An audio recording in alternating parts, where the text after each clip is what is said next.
Ha habido una larga tradición en la Iglesia cristiana de culpar a los judíos por la muerte de Jesús, basada en los relatos del Nuevo Testamento sobre su juicio. Sin embargo, recientes descubrimientos arrojan nueva luz sobre esta historia. Los romanos aparecen como participantes involuntarios en estos relatos. Supuestamente, nunca quisieron ver la crucifixión de Jesús y habrían detenido los acontecimientos si pudieran, pero, ¿es esta la verdadera historia? Nuevos estudios han descubierto que Poncio Pilato, el oficial romano que ordenó la crucifixión de Jesús, guardaba algunos secretos impactantes. ¿No reveló estos secretos hasta el día de su muerte? ¿Qué reveló Pilato sobre Jesús? ¿Estaban implicados juntos en algún escándalo? Acompáñenos a explorar lo que Poncio Pilato confesó antes de fallecer. Sin más, bienvenidos a un nuevo video.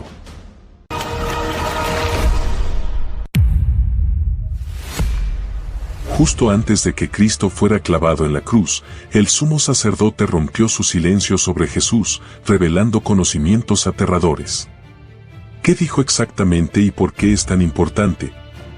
Viajemos a la antigua Jerusalén para descubrir una revelación tan profunda. A pesar de ser un hombre bueno y realizar muchos milagros, Jesucristo fue acusado por el Consejo Judío. Se aseguraron de que tuviera una muerte dolorosa en la cruz, declarando sin pudor que su sangre está sobre ellos y sus hijos. Poncio Pilato fue el quinto gobernador de Judea bajo el emperador Tiberio desde el 26 al 36 después de Cristo. Es conocido por presidir el juicio de Jesús y ordenar su crucifixión. Sin embargo, los evangelios retratan a Pilato como reacio a ejecutar a Jesús. La iglesia etíope cree que Pilato se hizo cristiano y lo venera como mártir y santo, una creencia compartida por la iglesia copta. Justo antes de que Pilato diera la orden de ejecutar a Jesús, fue arrestado y llevado ante Caifás, el sumo sacerdote que estaba detrás del juicio amañado de Cristo. Los maestros de la ley y los ancianos se habían reunido en el Sanedrín, mientras que uno de sus discípulos, Pedro, seguía a distancia. El Sanedrín era el más alto consejo gobernante de los judíos. Había 70 miembros, en su mayoría saduceos, fariseos y sacerdotes, junto con el jefe, que era el sumo sacerdote. Los sumos sacerdotes y todo el Sanedrín buscaban pruebas falsas contra Jesús para poder condenarlo a muerte, pero no pudieron encontrar ninguna. Finalmente, 2 personas se presentaron y le acusaron de amenazar con destruir el templo. Jesús había dicho una vez que destruiría el templo de Dios y lo reconstruiría en 3 días, y esto podría haber sido una distorsión de la enseñanza de Jesús sobre la resurrección cuando dijo, su cuerpo, que se refiere al templo, se levantaría en 3 días. Finalmente Caifás le exigió a Jesús, dinos si eres el Mesías, el Hijo de Dios. Jesús le respondió, eso dices tú, pero yo os lo digo a todos, a partir de este momento veréis al Hijo del Hombre sentado a la derecha del Todopoderoso, y viniendo sobre las nubes del cielo. Caifás declaró, esto era una blasfemia. Se sabe que la blasfemia es una ofensa religiosa cuando una persona dice o hace algo que se considera una falta de respeto a Dios y a los ojos de los dirigentes judíos. Cuando Jesús afirmaba ser Hijo de Dios, estaba insultando a Dios y así se dictó el veredicto de culpabilidad. Luego le escupieron en la cara y lo golpearon. Había varias razones por las que los líderes judíos querían que Jesús muriera. En primer lugar, decían que desafiaba su autoridad llamándoles hipócritas. También se mezcló con pecadores, prostitutas y recaudadores de impuestos, categoría de personas que los líderes judíos consideraban impuras. También desobedeció su ley sobre la observancia del sábado. Jesús curaba a la gente en sábado. También le acusaron de hacer afirmaciones sobre sí mismo que los dirigentes judíos no podían aceptar. ¿Por qué Jesús afirmaba según ellos que era el Hijo de Dios y el Salvador prometido? Ahora que los líderes judíos han declarado a Jesús culpable de un crimen que merece la pena de muerte, tienen que llevarlo ante el gobernador romano, Poncio Pilato. Al parecer, resulta que el Sanedrín no tenía autorización para ejecutar la pena de muerte en aquella época y necesitaban el asentimiento del gobernador romano para llevar a Jesús a la ejecución. Lo acusaron diciendo, hemos encontrado a este hombre corrompiendo a nuestro pueblo, prohibiéndoles pagar impuestos al César y diciendo que él es Cristo, un rey. Esos fueron los dos cargos presentados contra Jesús. Mientras tanto, Jesús nunca prohibió al pueblo pagar los impuestos romanos. Entonces, Pilato le preguntó, ¿eres tú el rey de los judíos? Jesús respondió, ¿eres tú quien lo dice? Jesús respondió simplemente que las palabras eran de Pilato, no suyas. No respondió a la pregunta como tal porque no tenía sentido entrar en debate, al igual que los miembros del Sanedrín. Pilato no estaba interesado en la verdad que Jesús predicaba. Así que Pilato dijo a los sumos sacerdotes y a la multitud que no encuentra culpabilidad en Jesús, por lo tanto, no hay razón para crucificarlo. A los ojos de la autoridad romana, Jesús no tenía ningún cargo real que responder. Pilato lo declaró efectivamente inocente. Pilato preguntó si Jesús era Galileo, pero dándose cuenta de que estaba bajo la jurisdicción de Herodes, lo envió a Herodes Antipas, hijo de Herodes el Grande, que también fue gobernante de Galilea. Entre el 4 a.C. y el 39 después de Cristo Herodes estaba en Jerusalén en esos días, pero no tenía poder en Jerusalén. A pesar de que su padre y su hermano Arquelao habían gobernado una vez allí, probablemente habría tenido propiedades en Jerusalén. Es poco probable que estuviera en Jerusalén por motivos religiosos, no era famoso por su piedad. Sin embargo, su presencia puede haber sido útil para su reputación. Muchos galileos lo habrían conocido y posiblemente aprobado. La Biblia relata que cuando el rey Herodes vio a Jesús, se alegró mucho porque llevaba mucho tiempo deseando verlo. Herodes había oído hablar de él y esperaba verle hacer algún milagro, así que le habló, pero no le respondió nada. Los sumos sacerdotes y los escribas persistieron en acusarlo con vehemencia y todo el interludio fue extraño. Herodes ciertamente sabía de Jesús y de todo lo que había estado haciendo en Galilea. Como era muy sensible a su propia seguridad, tenía en su reino un personal de inteligencia muy eficiente. Herodes había visto a Juan el Bautista como una amenaza cuando Juan le había acusado explícitamente de casarse con Herodías.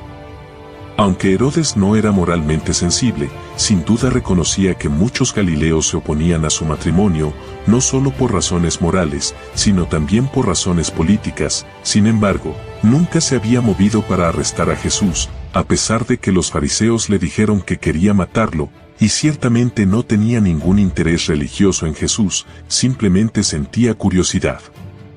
Ante la falta de interés genuino de Herodes, Jesús no se molestó en responder a sus preguntas.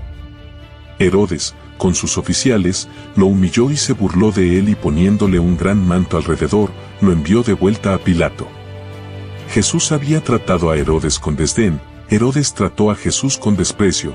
Preocupado por no quedar mal ante un criminal que le ignoraba, se dedicó a deshonrar a Jesús, haciendo que sus soldados se burlaran de sus supuestas pretensiones regias, vistiéndole con una de sus grandiosas túnicas y enviándolo públicamente de vuelta a Pilato. La Biblia también registra que Herodes y Pilato nunca fueron amigos, pero se hicieron amigos el uno del otro ese día. Pilato convocó a los sumos sacerdotes, a los gobernantes y al pueblo y les dijo, «Me habéis traído a este hombre como a alguien que ha estado pervirtiendo al pueblo. Habéis visto cómo le he examinado en vuestra presencia y no he encontrado en él prueba alguna de las cosas de que le acusáis, tampoco Herodes, que nos lo ha enviado, no ha cometido nada digno de muerte, en consecuencia, lo castigaré y lo liberaré». Habiendo declarado inocente a Jesús, ¿por qué entonces Pilato procedió a castigarlo? Ahora bien, es costumbre en Roma que el gobernador libere a un prisionero elegido por el pueblo durante la Pascua.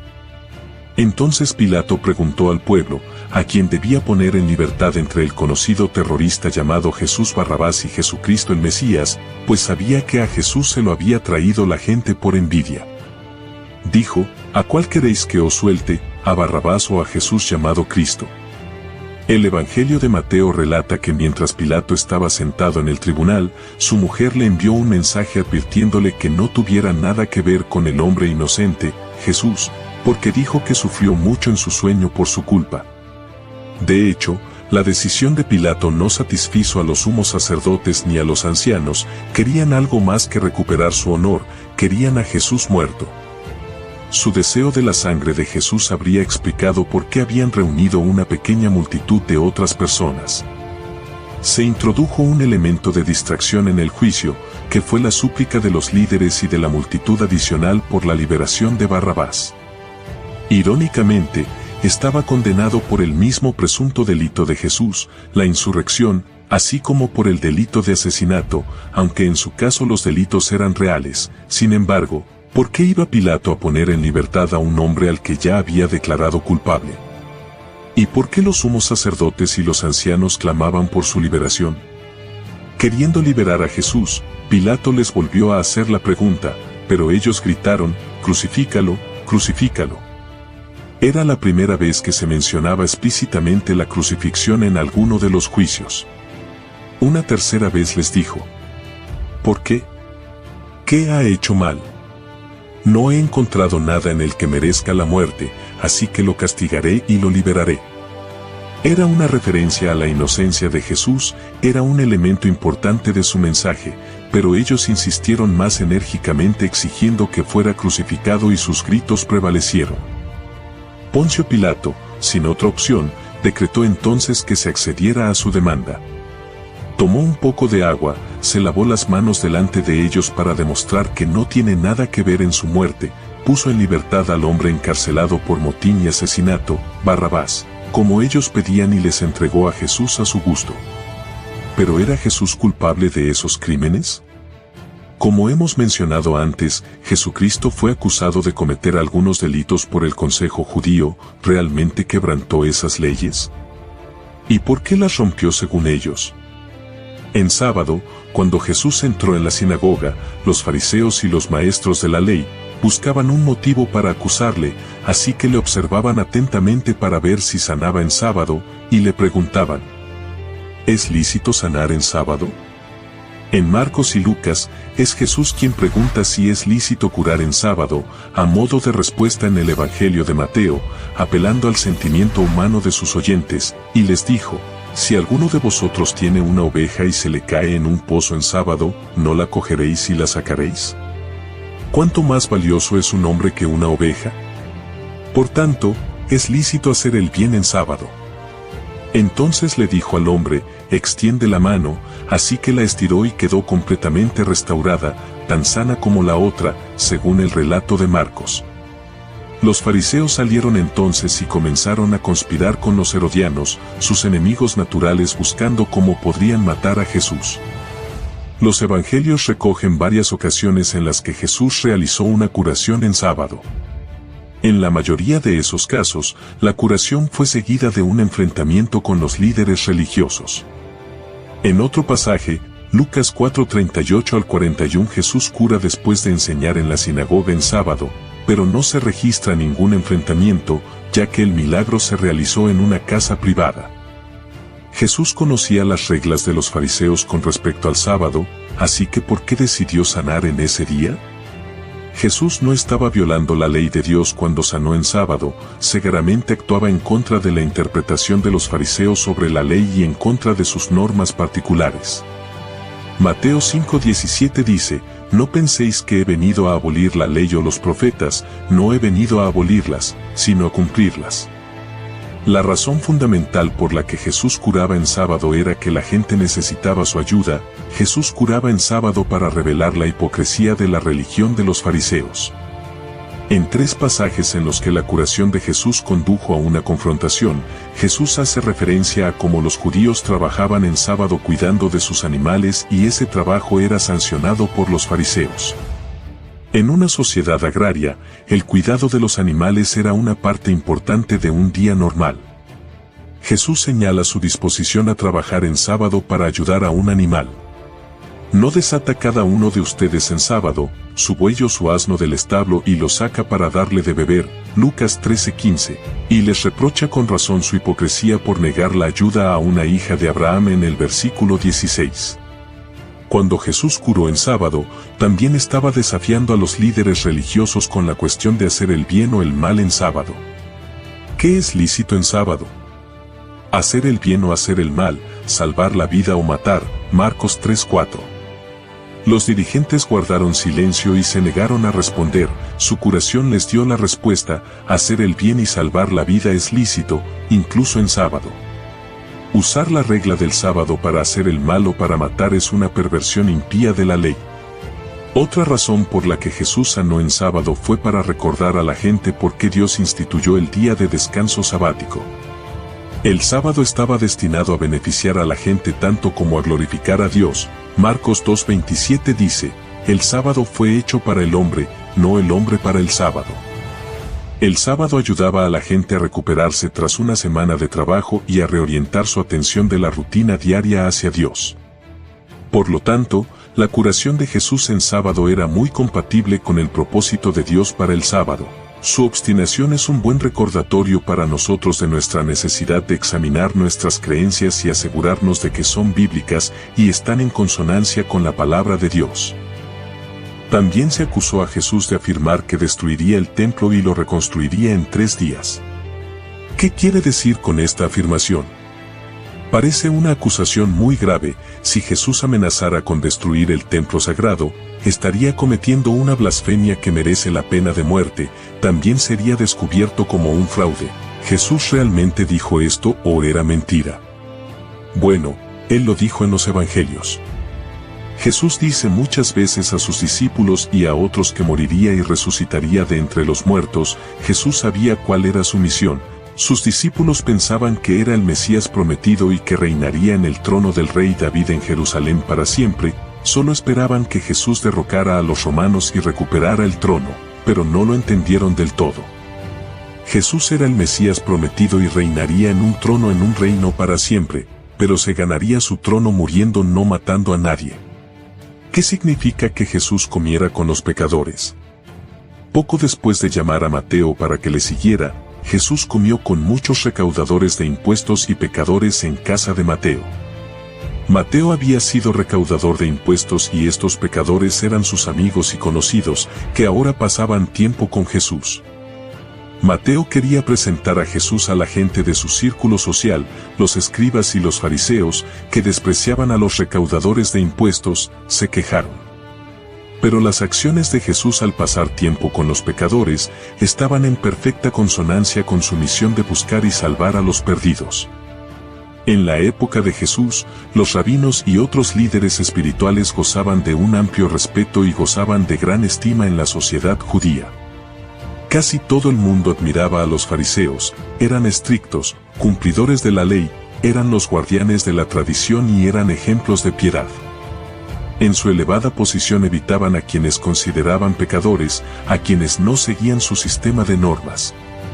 Los fariseos y la otra clase religiosa de la época de Jesús definitivamente no habrían socializado con los recaudadores de impuestos, que eran infames por la malversación de fondos y su cooperación con los odiados romanos.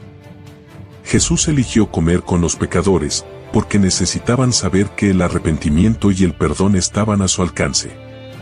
A medida que el ministerio de Jesús crecía, también lo hacía su popularidad entre los marginados de la sociedad. Una vez que Mateo formó parte de su círculo íntimo, Jesús tuvo naturalmente más contacto con los varios de su sociedad. Pasar tiempo con los recaudadores de impuestos y los pecadores era algo natural, ya que no había venido a llamar a los justos, sino a los pecadores, como dice Marcos 2:17. Si Jesús quería llegar a los perdidos, debía tener algún contacto con ellos. Sentado en el banquete de Mateo, Jesús rompió tabúes sociales y condenó el sistema legalista de los fariseos para alcanzar la justicia. El hecho de que Jesús comiera con pecadores demuestra que miraba más allá de la cultura al corazón de las personas, mientras que los fariseos despreciaban a las personas por su comportamiento pasado. Pero Jesús veía su necesidad espiritual. A lo largo de su ministerio, tendió la mano a quienes le necesitaban, conversó con una mujer samaritana despreciada en un pozo. Esto sorprendió incluso a sus discípulos. Perdona a una mujer inmoral en Lucas capítulo 7 y ayuda a una mujer sirofenicia en Marcos capítulo 7, toca a un leproso en Lucas capítulo 5 y entra en casa de Zaqueo y cena con él en Lucas capítulo 19:1. Una y otra vez, Jesús tocó a los intocables y amó a los antipáticos. Jesús vino a salvar a los pecadores.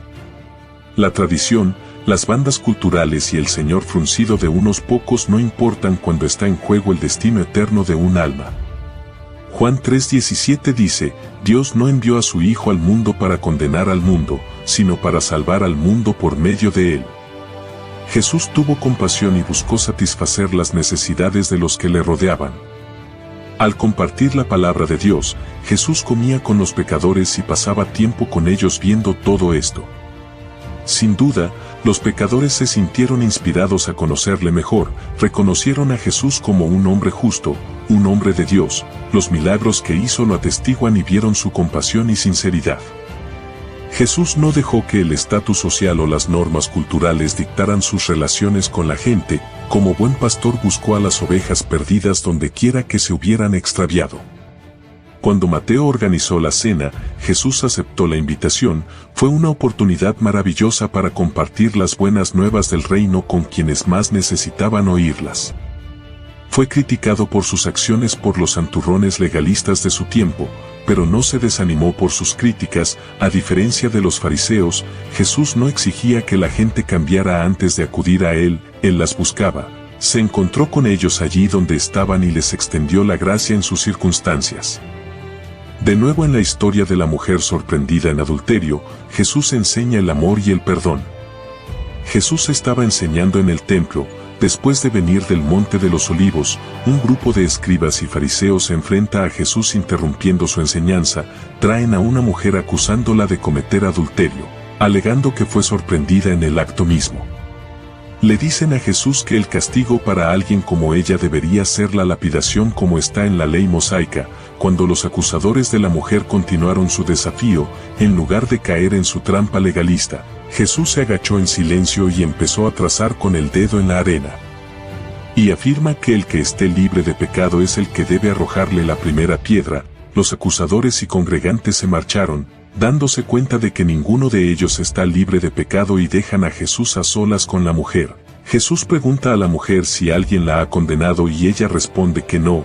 Jesús dice que él tampoco la condena y le dice que se vaya y no peque más. Los escribas y fariseos esperaban atrapar a Jesús en una trampa. En caso de adulterio, la ley judía preveía la lapidación según el Deuteronomio 22. Si Jesús recomendaba que la mujer fuera liberada, podía ser acusado de quebrantar la ley o de tratar la ley de Moisés con indiferencia. Por otra parte, si Jesús recomendara la lapidación de la mujer, estaría infringiendo la ley romana, provocando la ira del gobierno y dando a los líderes judíos ocasión de acusarle. A los líderes judíos no les importaba nada la verdadera justicia, evidenciado por el hecho de que solo trajeron a la mujer adúltera. La justicia exigiría naturalmente que el hombre adúltero recibiera el mismo trato. La respuesta de Jesús preservó impecablemente tanto la ley romana como la judía, al tiempo que descubría las malas intenciones en el corazón de los acusadores de la mujer. Jesús la tranquilizó con palabras de gracia y verdad. Entonces yo tampoco te condeno, ve y no peques más. Una vez abordada su culpa y su vergüenza, Jesús le ofreció una nueva vida. Tal vez el aspecto más sorprendente de la historia de la mujer sorprendida en adulterio es cómo ilustra la armonía de la justicia y la misericordia en la salvación de Cristo. Meta AI is the personal AI to help you with whatever you need. Plus, it meets you where you are. Not only is Meta AI now an app, but it's also on the apps you already know and love: Facebook, Instagram, WhatsApp, and Messenger. Plus the Ray-Ban Meta glasses. It's easy to access wherever you are. So whether you're talking or texting, Meta AI is convenient to use throughout your day. Experience our newest AI that's tailored to you by downloading the Meta AI app. Try the Meta AI app today on the Apple App Store and Google Play. Dios pronuncia un juicio sobre el pecado, pero proporciona un camino para escapar de la condenación. Jesús no alienta el pecado, pero ama al pecador. El Señor hace callar a los críticos de este mundo mientras sana los corazones cargados de culpa y vergüenza. Dios nunca trata el pecado con indiferencia, sino que llama a los pecadores a apartarse de su viejo y corrupto modo de vida. A pesar de todas las acusaciones vertidas contra él, eligió morir de la forma más dolorosa que nadie haya conocido jamás. Poncio Pilato desempeñó un papel fundamental en la muerte y crucifixión de Jesucristo, el paso sacrificial sobre el que se construyó el cristianismo. ¿Qué opina de esta revelación? Háganos llegar su opinión en la sección de comentarios, estaremos leyendo sus teorías o opiniones y siempre respetando las opiniones de los demás, porque todos juntos enriqueciendo la narrativa, llegaremos a la verdad que a todos nos hace libres. Si aún no formas parte de esta gran familia, te invito a suscribirte y a activar la campana de todas las notificaciones para que no te pierdas ninguno de los asombrosos videos que publicamos cada semana, que fortalecerán grandemente tu fe. Que Dios los bendiga y los ilumine, hasta el próximo video.